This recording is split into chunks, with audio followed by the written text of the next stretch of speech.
Here we go. Let's see.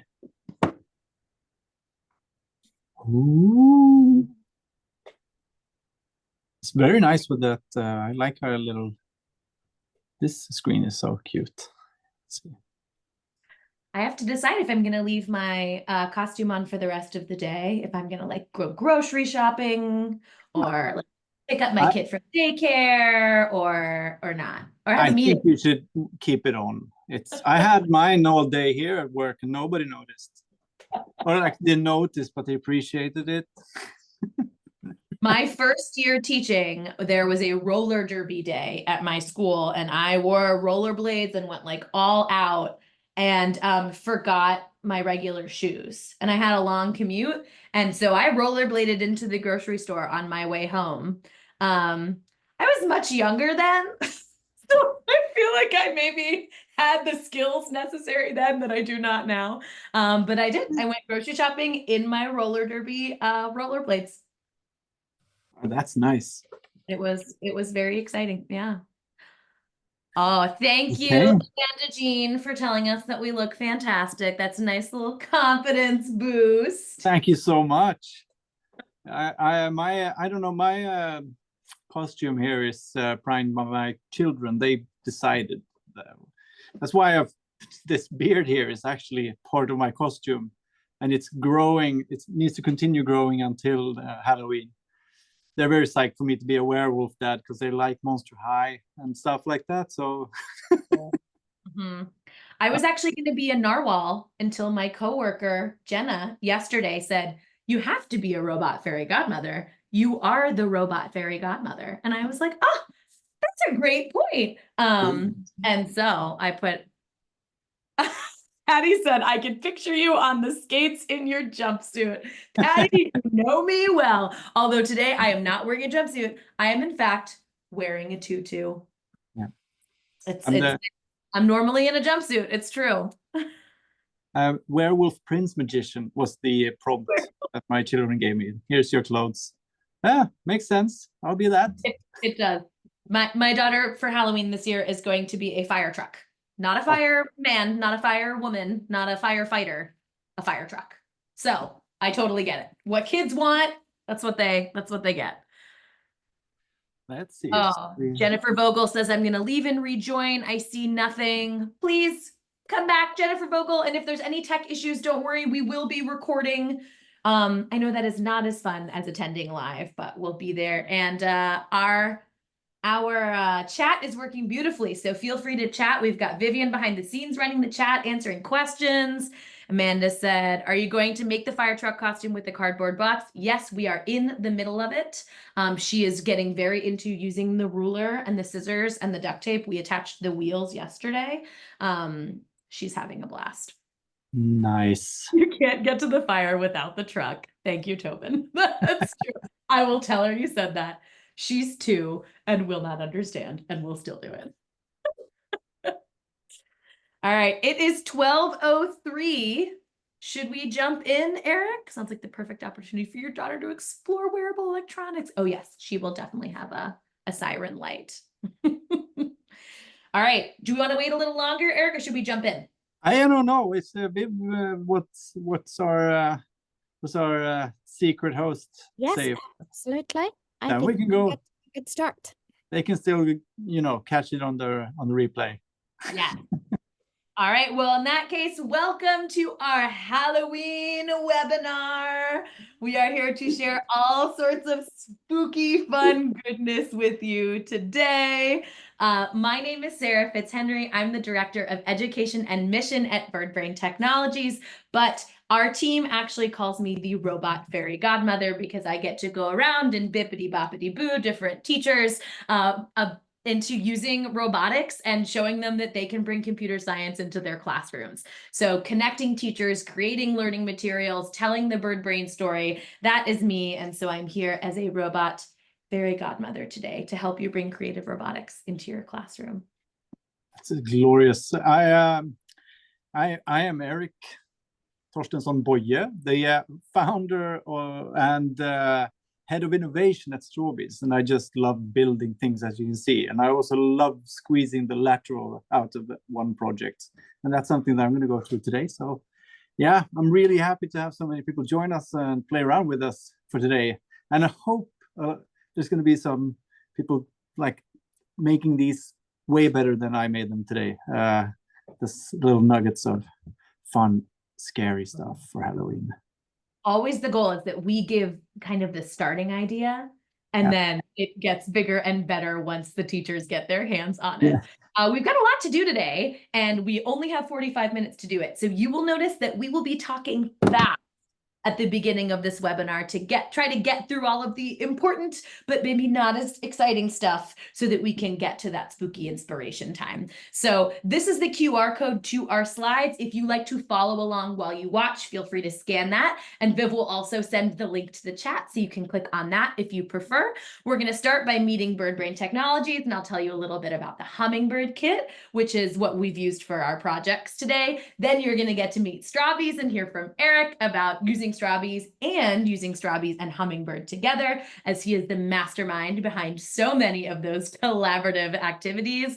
Then we are going to get to some spooky inspiration time. We have tons of different Halloween themed projects to share with you, with the goal that you're leaving super inspired and excited.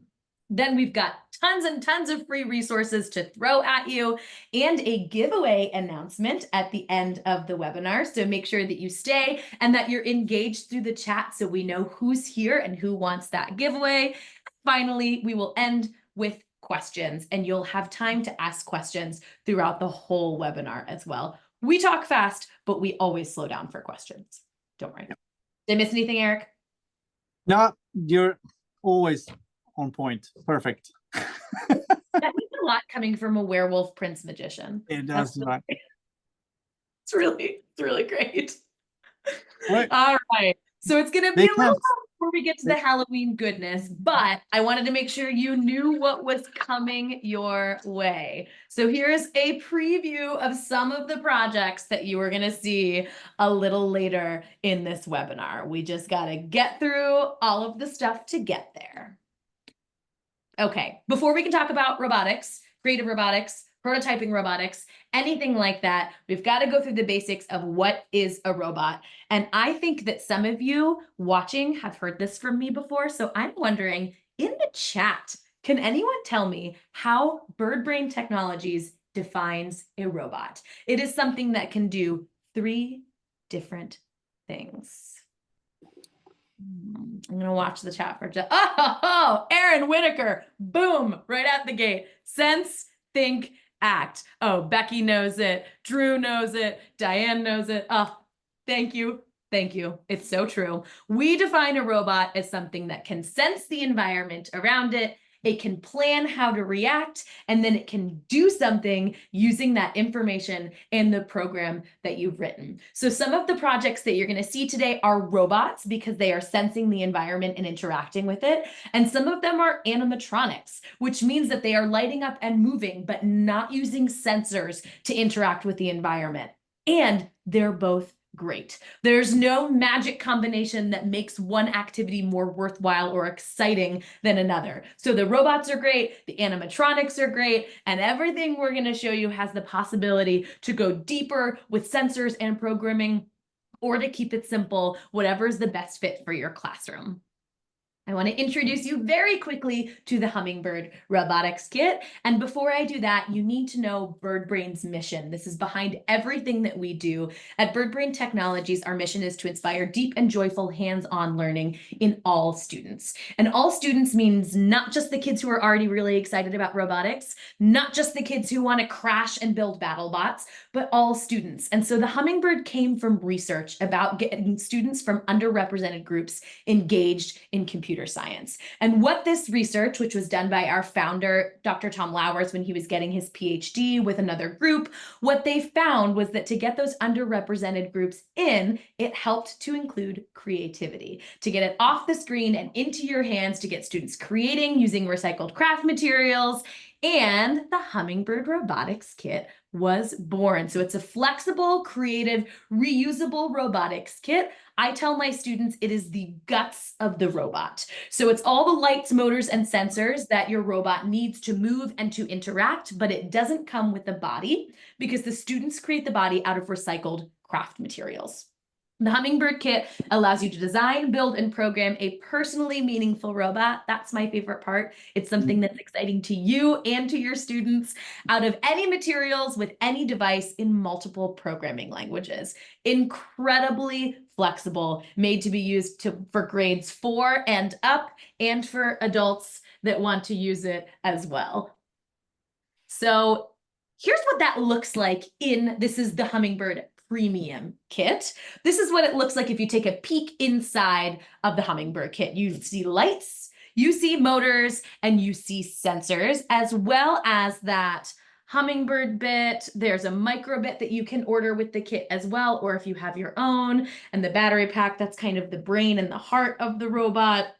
If you want to know more, visit our website. But all of this comes together to create robots that can sense, think, and act, acting being those lights and those motors, the sensors, and then you think using the Hummingbird bit controller itself. So the Hummingbird Kit is incredibly versatile, low floor, high ceiling, wide walls. So versatile that in order to make it a little easier to remember, we have broken projects into 6 different categories. Each of these gifts leads to a starter lesson plan. So if you're curious about my first moving scene, you can click on it and it will take you to that lesson plan so you can see what it requires to get started. This is a living book report. It's an example of a moving scene, one of the categories of projects. Here's another. This catapult is an example of an invention, another category. Here is a real world model. This can be anything from muscles and joints and bones to the way animals behave, biomimetic robots, weather systems. We have some very cool hurricane robots happening right now as we're all watching what's happening in Florida. If anyone here is tuning in from Florida, we hope that you are safe. Thank you for being here. And if you're waiting to watch later because you've got better things on your mind, please know that we are thinking of you. We have animated characters, which can be simple and smaller like Spidey Spoon here, or can be huge and 3D. Erik's going to show you some of those later. There's also interactive games like this mini golf course and rovers. So here are 6 main categories of Hummingbird Kit projects. There are so many more. All right, lost my mouse. Here we go. I'm going to leave this here so that you can come back to it later. Hummingbird resources, there are so many on our website. We've got the Start Teaching page, which can guide you from getting your Hummingbird Kit out of the box to creating your first robot to going super advanced. Got programming tutorials for you and your students. We've got PD if you want to sit and watch some videos that can teach you how not only to use the kit, but to teach with it. And a few more here. You can borrow a Hummingbird Kit for free if you want to give it a try. You can purchase the Hummingbird Kit or flocks, and then our project library, which has just countless numbers of activities and inspiration to get you started. So I don't think I quite fit that in 5 minutes, but do I have any Hummingbird specific questions before I hand it over to Erik to talk to you about Strawbees? Oh, Tiffany Pace, awesome. If you need a grant to purchase these items, the Infi Makers Award is open. You can receive $10,000 for tech-related materials. That's so great. Everything you need to help with instruction on the website. Oh, great. The chat is moving so fast. We've got so many engaged teachers that I'm going to let that roll and assume if anybody have questions, they're going to reach out to me for now. Oh, are you sharing out the slideshow with all of the links? Yes, Vivian, can you please send that to the chat again? And we will have the slideshow, and there's a blog post that is coming your way with all of these resources in it. All right, Erik, let's meet Strawbees. I mean, this is always so nice because that's the reason we're doing these things together. Because you cover so much because we are kindred spirits. Our companies have that, like the soul. We want to make everyone make more things and understand how things work. And if we go to the next little slide there, because I'm slideless because I'm magician. On it. we call Strawbees a fast prototyping tool to build knowledge and communicate ideas. Just like you showed before in your videos, I don't have anything moving. We have robotics kits, but most of all, we have a system of little connectors that can connect straws and make mechanical sculptures, basically to show your idea. And what's really fun, we don't want to make them perfect. We want them to be able to describe what they wanted to achieve with a quite, half-working, scaffoldable structure. And it's one of the most glorious things that we can see. And to do that, like, we have all kinds of challenges. You can see some of the ways the system works, the basics here. And it just as it passes, because I also love how it's been embedded. We have been making this together with children from the beginning. I didn't know what to call it. And the name Strawbees, I always tell that when there's new people seeing where Strawbees is from. I was asking everybody what I should call it when I invented this little connector. And there's a 9-year-old kid who said, you should call it Strawbees because it connects straws. It can be anything. And it sounds like strawberries. And everybody loves that. And I can't stop telling that story because it's one of those, it's for real. And so basically you can see some of the stuff we're doing here. And what I really, if we can go to the next thing. So my secret code. Sorry, I got distracted by the chat. It's very interesting. No problem at all. No problem at all. But so the thing is, we've been around for quite some time, and we have an plethora of instructions and things. Now we have this amazing collection called Strawbees Classroom, where you can actually download lesson plans and guide you to all these creative outputs. And as a lot of my friends in Strawbees say, it's when your step-by-step instruction ends, the big project starts. And so it's always something where you don't have to disassemble and make it your own. You can just start morphing it. So a spaceship becomes a turtle, becomes something else. It's just this glorious morphing of systems, which is something I should put in a GIF, because what I really like about your presentation is everything is represented in really nice GIFs. That's something I need to do also. So basically, we're covering everything there. We have a student view and a teacher view for these things. So it's just go in, dig in, and try something. So you can actually check it out. It's all free. So the resources here on Classroom. But today we're going to focus on how we make, you can see that we have the classroom kits, the robotic inventions, which is actually making a robot. But as we said, it's not about the system, which is what I'm going to show today. In our code, I show double code, and it's the same. So whatever system you have, and what's really nice with Hummingbird is it's so strong that I can do much bigger things. So that's why we're complementing each other, just like the real things should do, like all systems. So it's absolutely amazing to combine our stuff. Fancy rovers, for example. So we'll show a bit more of that later. So all the links are in here for you to dive into and check out. And just to keep it short, I don't know if we have any questions on that, because it's going to be more on the strange things. For this webinar, I actually made a spider web that hopefully some of you can copy, just to show how strange things you can actually prototype with Strawbees and the scale of it. So any questions there? Now, I think we can probably move on to the spooky stuff. Okay.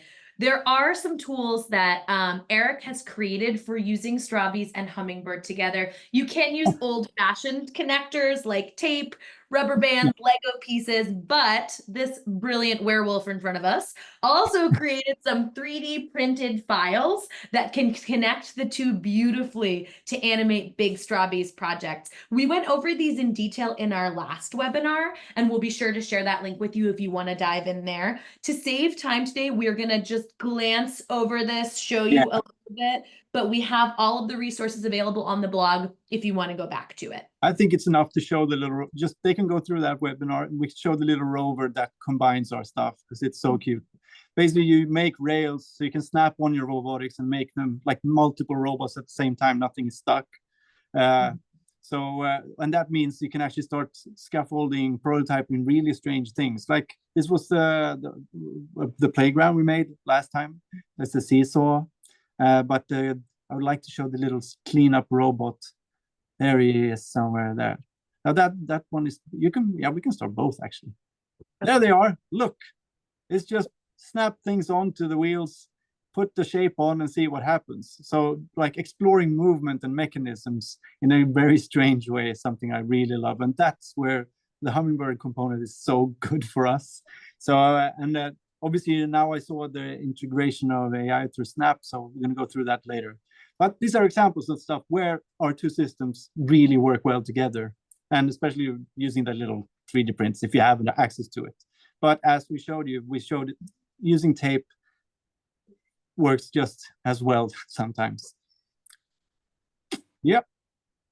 All right. I love the way you use the word strange, because it means like exciting and interesting and complex. And I just think that's the perfect use of the word. Yeah.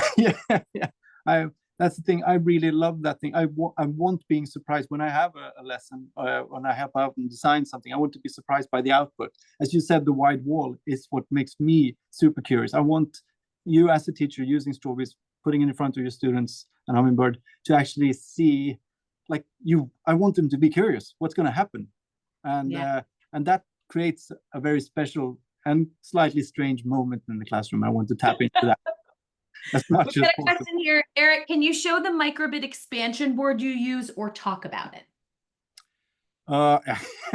Yeah, it's coming in the later. I can show it a bit. I have it in my hand, but I don't think I'm pinned here, so you can show the expansion board. But we'll show that a little bit later in the projects. Yeah, and the question was for the straws that break. The refill is also on the way, but it's a lot of stuff that. But I'll show it in the projects later. Then we can go into it when we come into a project. Okay. Yep. All right, so we have reached the spooky portion of our webinar. And I know what you're thinking, why is there a Seth Meyers GIF here? He's not particularly spooky, but he is taking notes. And that is because we are gonna go fast and furious. The goal of this webinar is not to tell you how to do these projects in a step-by-step manner. We've got resources for that. The project here is to pique your interest and whet your appetite and get you excited about creating these projects so you can find the resources later. So we're going to be doing a very shallow dive into lots of different projects. And our goal is that you leave excited and wanting more. Does that sound good? Okay. So hopefully you're ready. We're going to start first with a project I call a shadow thrower. A shadow thrower takes shadow puppets up to the next level with a little bit of robotics and animatronics magic. You can see in that video, it's just recycled craft materials combined with an LED, but it creates this way to throw this shadow onto the wall. Sorry for anyone who is having some arachnophobia right now, but I chose a spider for my shadow. And I've got the guide here. If you want to create your own shadow thrower, that will be available in the blog for you to download and create your own. But this is a really, really simple one, just 2 blocks of code and a little bit of recycled craft materials. Take it into a dark room and you can have shadows throwing everywhere. The more sinister, the better, I think. It's so good. Thank you. Next up is the Wicked Window, which you can see flashing behind me there too. The Wicked Window is a Halloween version of our beloved stained glass window project. This is a shoebox and the front is cut out to become a little frame. And then you create a scene. I used my Cricut machine to create mine because designing and drawing is not my strength, but creating things digitally is something that's really easy for me. So I used my Cricut machine to cut out this scene and a little bit of parchment and wax paper to create a window. So when the LED lights are behind it, it creates a really cool shadow-based stained glass window. If you're looking for these directions when you download, make sure you get both pages because it is 2 different pages of directions. Oh, Tobin says, I want to use these in my house for the nighttime. Just going to ask if these were Cricut cuts. Yes, they were. Not everybody needs the Cricut machine, but I love mine because it helps me take what's in here and get it out into the real world. Here's some sample code for the Wicked Window. I used some random blocks in order to get that lightning flash kind of look, but you can also just turn the LED lights on and leave them on so that they can glow. You can cycle through different colors or rainbow colors. If you wanted to go deeper, you could trigger this to turn on with the sensor or to get brighter as the sun goes down. There are tons of different ways to change this window so that it fits you, but mine and my sample code here, you can see in the video and flickering behind me. I bet you could make a cute jack-o'-lantern this way. Katie, that would be so cute. I love that idea.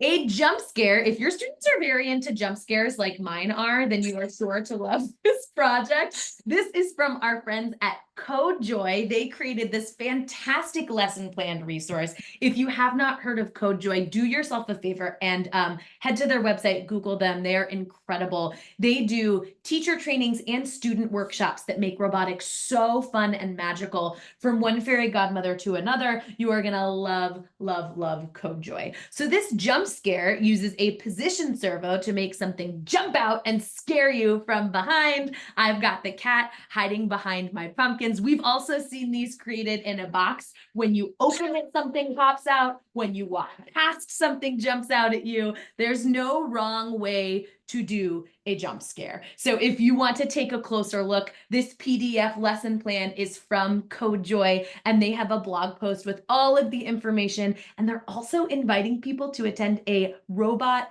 haunted house student webinar this month. So don't miss it. That link will be included in all of the resources so that you can see this jump scare in action and then get involved with one of those robot haunted house shows. All right, we mentioned a jack-o'-lantern. Here is another jack-o'-lantern project and video to show you. The great thing about pumpkins and jack-o'-lanterns is, again, no wrong way to do it. So many options. So what we've got here, sorry, this video was made for TikTok, so it's a little small on this screen, but you'll be able to see it bigger when it's on the blog. Different opportunities for creating pumpkins. Both of these examples are incredibly simple. It's just using an LED light with whatever craft materials that you have on hand. In this video, you might spot a cameo from the Finch robot, one of our other beloved robotics tools. And there are so many ways to create a pumpkin or jack-o'-lantern craft. I just used what I had on hand, pipe cleaners, cups, tissue paper, styrofoam balls. So if you create another jack-o'-lantern or pumpkin project, please make sure to share it with us because we love sharing them. Erik, I even saw last year some people putting LED lights and hummingbird kits inside of real pumpkins so that they lit up. It was really Yeah, cool. that's fantastic.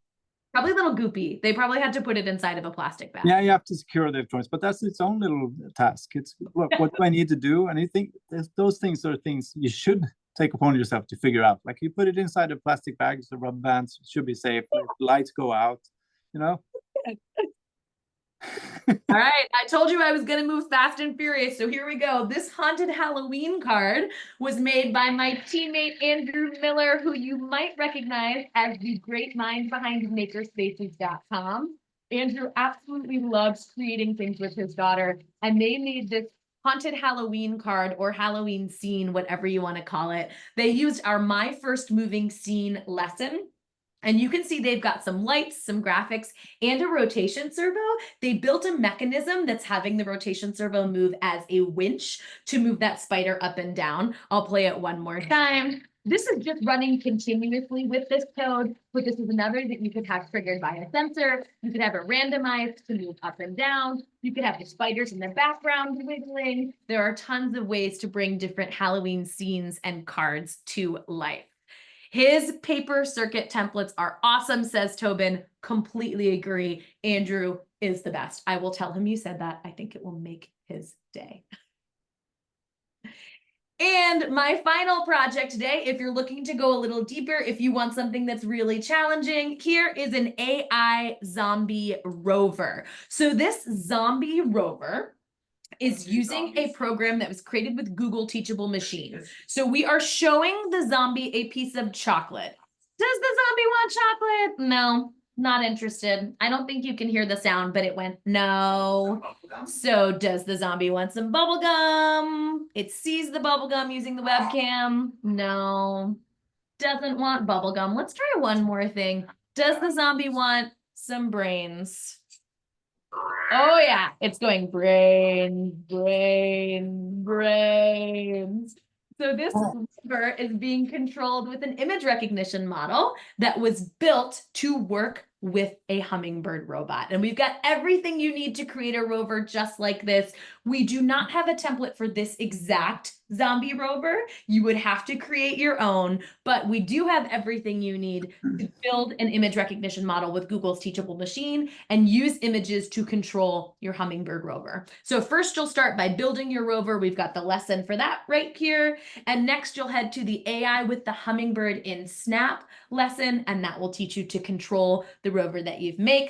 Obviously, the zombie is not the limit. I want to see what else you make and what images you use to control it. That's one of my favorite ones. I know you have some AI too, Erik.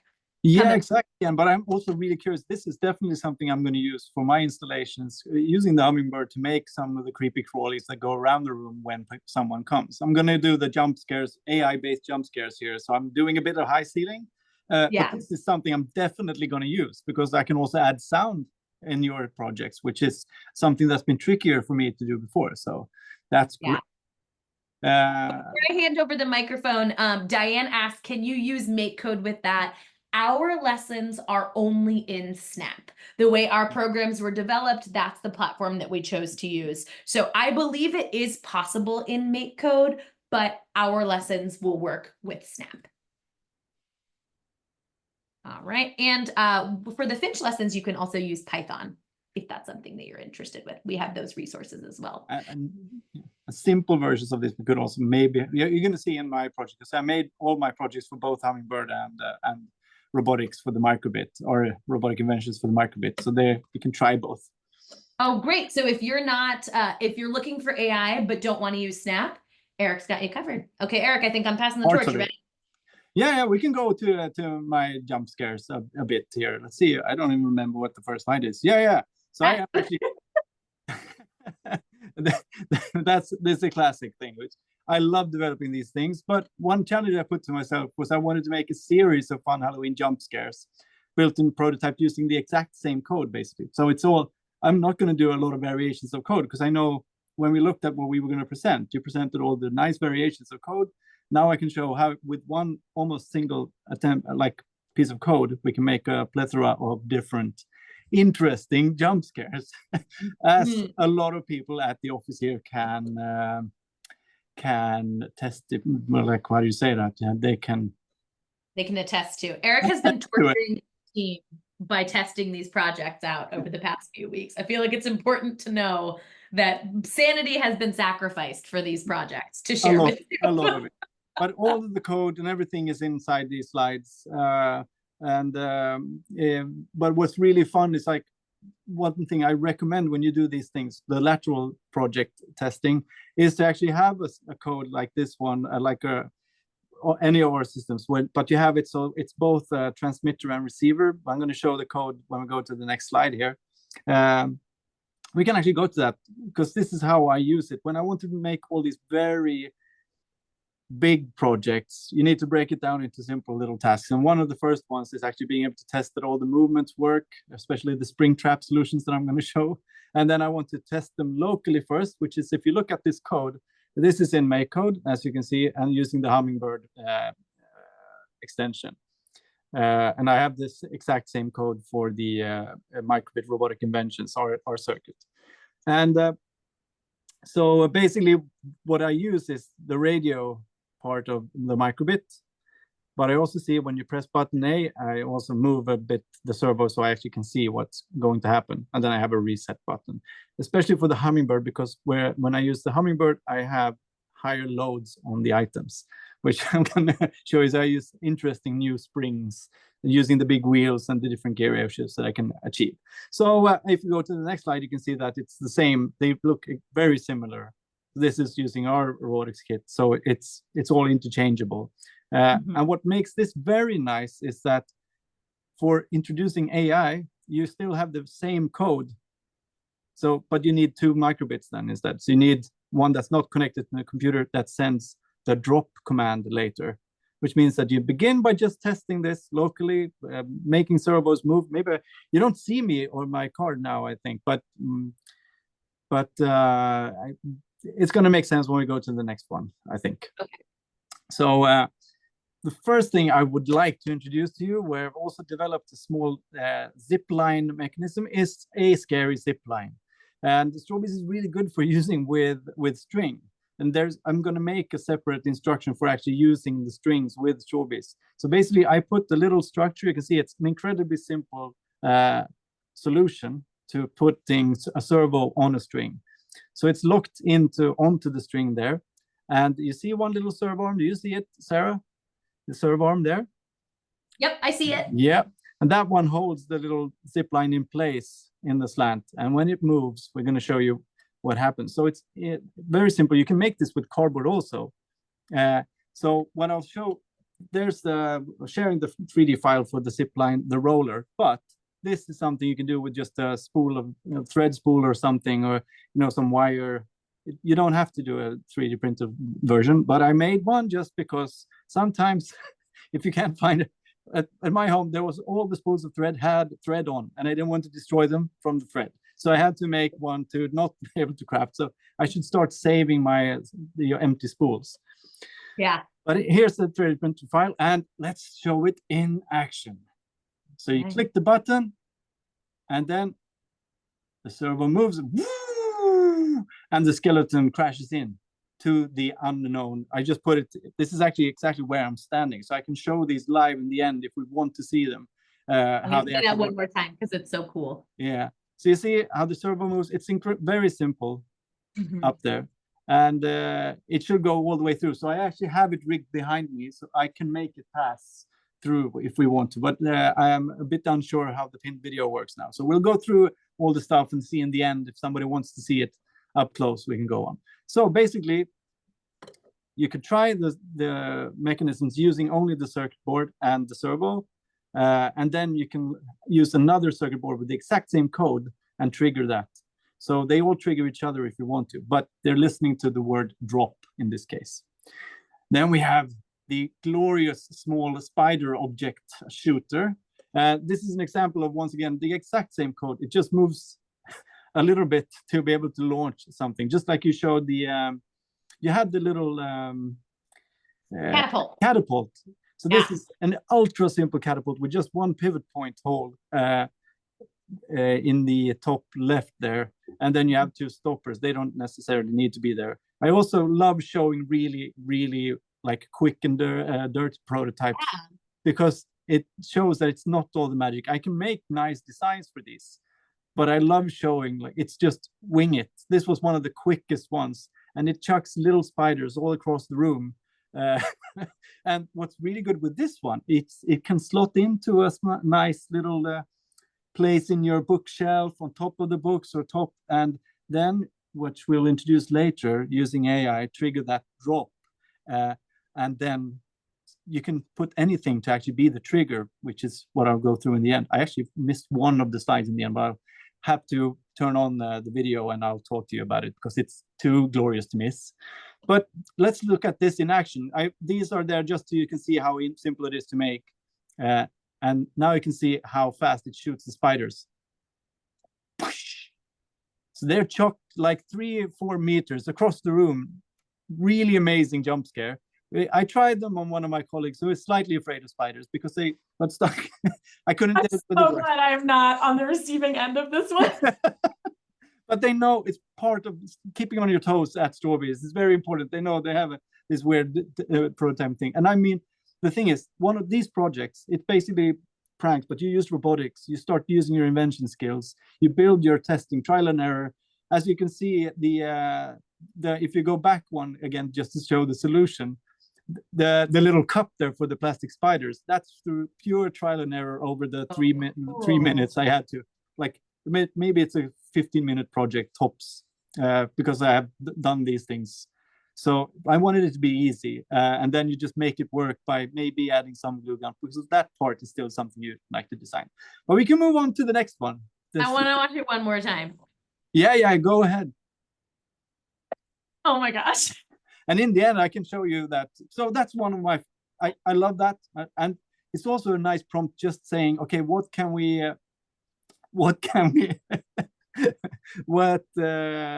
Can you come Can up we with that? shoot at our friends today using robotics? Sorry, yeah.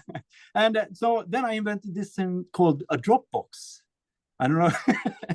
So two versions of the Dropbox. This is a small one using the micro servo, and you can put any kind of payload but small items in it. And the cardboard piece in the back is only there to be able to put them, slot them into the roof, the ceiling here in my office. So I'll show you in the videos so you get how they're stuck there. If anybody can see my video, they're stuck in the roof by just sliding them in So cool. into the roof. And this is the one I did with the hummingbird.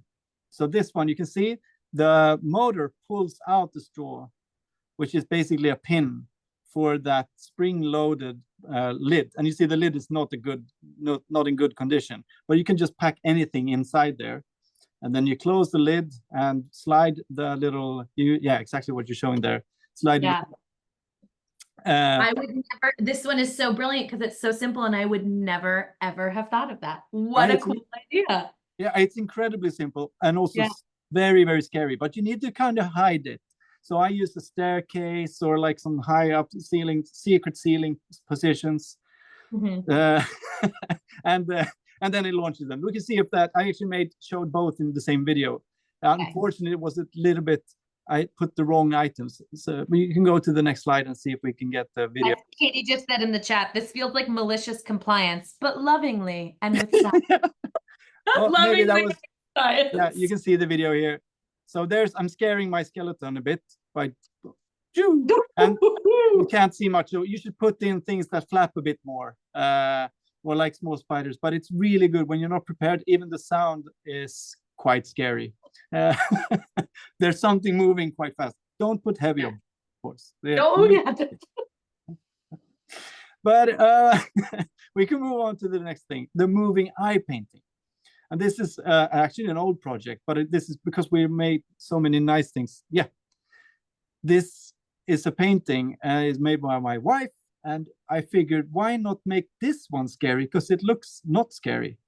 And it's not until it starts interacting with you, which I'm actually going to show how to connect this to the AI functions. So what this one does is it doesn't move when somebody's in the room. It doesn't move when somebody is in the room. I'm going to show some of that in the end. I don't know how much time we have, actually. Too many fun projects. Oh, only 3 minutes. Okay. So let's not talk more about it. But it only moves when nobody sees it. And unless you come really close, it looks you in the eye.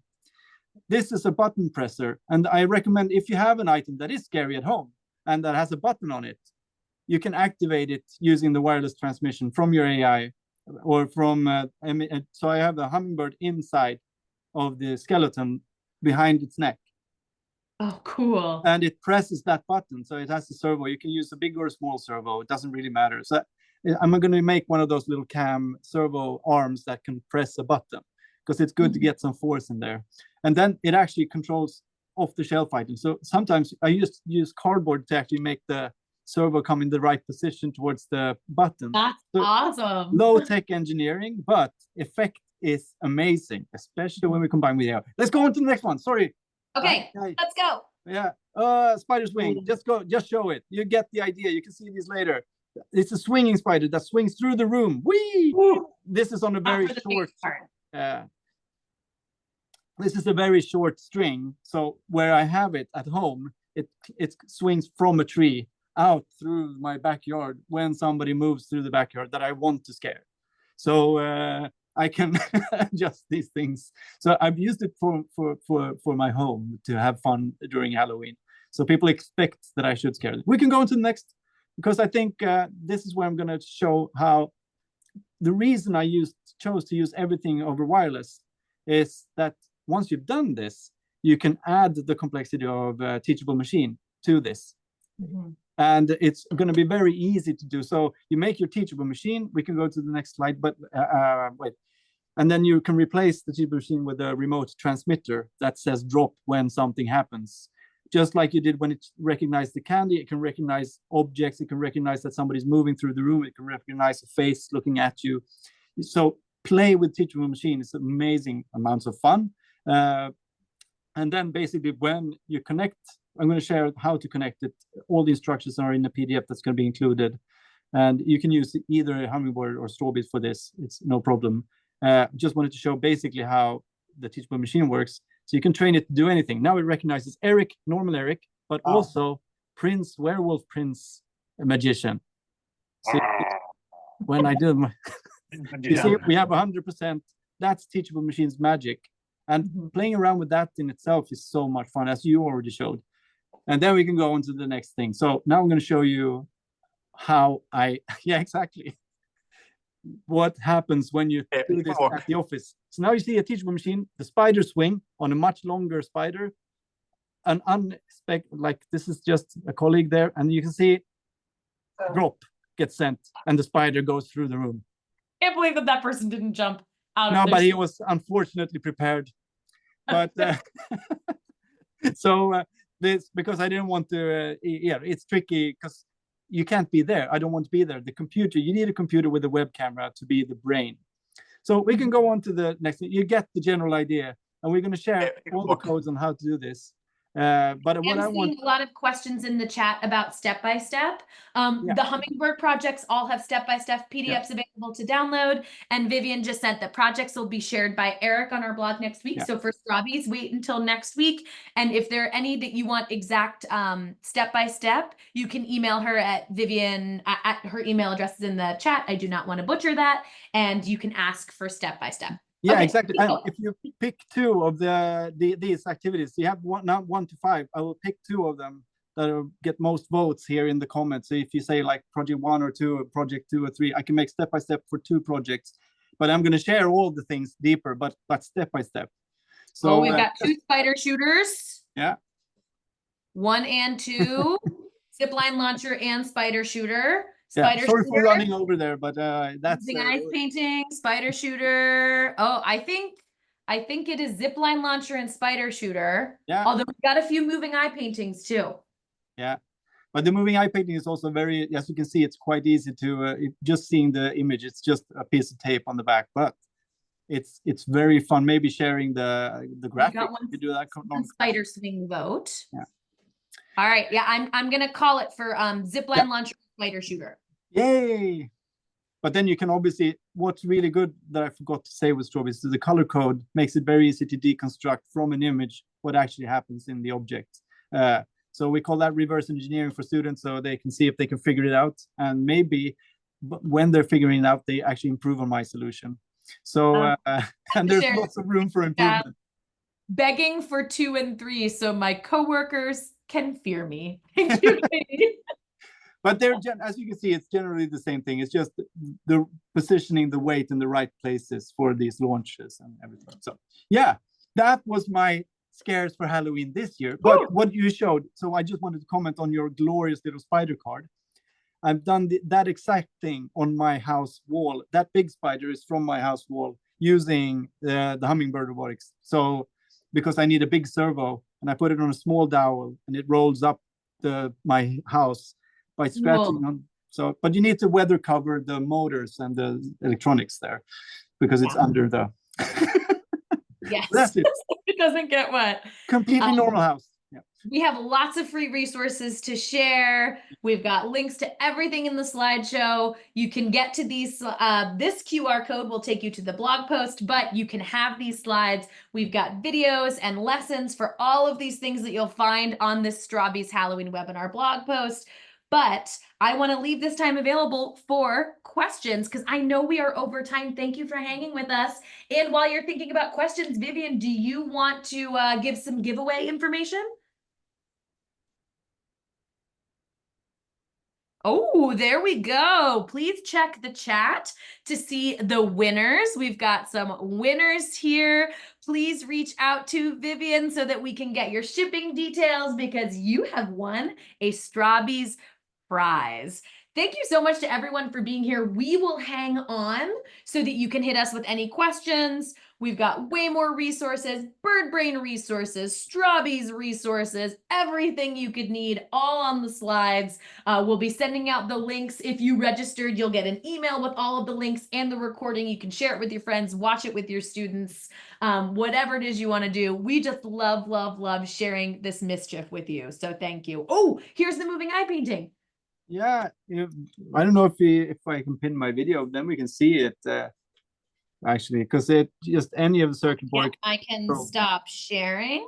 Yeah. And we can pin your There video. it is. So you see, once again, it's not a professional construction. It was, it's just a regular old servo here and a piece of paper, and then one sliding piece of paper that make this very good. And then any of the circuits we have can do this. Right now, it just moves its eyes back and forth in demo mode because it's not connected to the AI brain. There. Oh, it's a bit wonky. That's it. Yep. But here it is, the moving thing. Now it's on video here, so you can see and reconstruct. But just getting the movement right is all it takes. And maybe should I launch one of my drop boxes here now? Yes. Well, I think you ask questions if anybody for wants all to. of us, when I say yes, I'm watching for questions. Alexia, you will get a copy of recording. We will be sending that out. Oh, no, it's not showing. Maybe. Oh, it's zooming in on me. Following you. It's following. Yeah, the center stage. Maybe I should turn that off, but it's also kind of fun. If I move even further back. Boy, nah. I can see. There. That's it opened the big Dropbox. But and also the skeleton here, how to do it. I love the button pressing. So I'm thinking about making what I wanted to say in the end for the AI is when I do this at home, I have one computer, a small computer with a webcam facing my backyard. Mm-hmm. And it sees like a bit of the area around it. And then instead of saying only drop, I say skeleton, spider, depending on what it sees. So it can launch any of my robotics that are out there and weatherproofed, lighting and everything, but using the same computer. So you just, instead of saying drop in like listening for the word drop, it listens for spider, for example, or smoke machine that I also have because that has a button. So I have an automatic smoke machine in the backyard, and then the skeleton starts moving. So I know when they're walking. So you can use either the AI or the teachable machine models and make them work. Or for example, as you have your distance sensor, or just automation, But every now and then it's good with some extra when the guard is down. It's good. So it's close and then smoke, green light. Gerby sent a really cool looking project to the chat if you haven't seen that yet. Randomizing the boxes that would open. That's a great idea. I see Jess. Hi, Jess. Use some of the AI. This is a great addition. Love seeing these names that I recognize, hearing about the things that people are trying. It's a great reminder that these are just a couple of ideas. And so many of you are already doing incredible Halloween stuff. I like to joke that Halloween is the creative robotics Super Bowl. People bring out their A game and make such incredible stuff around Halloween. The month of October is so much fun. It's glorious, and you just start, and then you know that somebody has another idea, something they've seen a long time ago. Oh, now I know how to do it. So you're just starting the process. So hopefully these can be inspiring in some ways, in their simplicity. That's the thing. So it doesn't have to be super advanced, as you can see. Have hit the end of our slideshow and our content. I know some of you are taking off already, but if you need to go, please go ahead. If you have questions, if you want to see something else, let us know. We're going to hang on for another few minutes. And thank you so much for being here. For some of you, this is the middle of the day, and I know it is not easy with a teaching schedule to get that time. So whether you are here during your planning period, whether you are eating lunch while hanging out with us, or whether you're watching us with your students, we just really appreciate you being here. Yeah, it's fantastic. I'm really happy. So we should, once again, every time, kind of want, when's the next one? I know, right? When is our next one? Oh, Amy just said, Sarah, off topic, but do you have a crafty YouTube channel? I do not. I am not great at YouTube. I try, but no, I don't. If somebody wants to come over and shoot some videos, because I make a lot of weird stuff and I would love to share it. YouTube's a lot of work.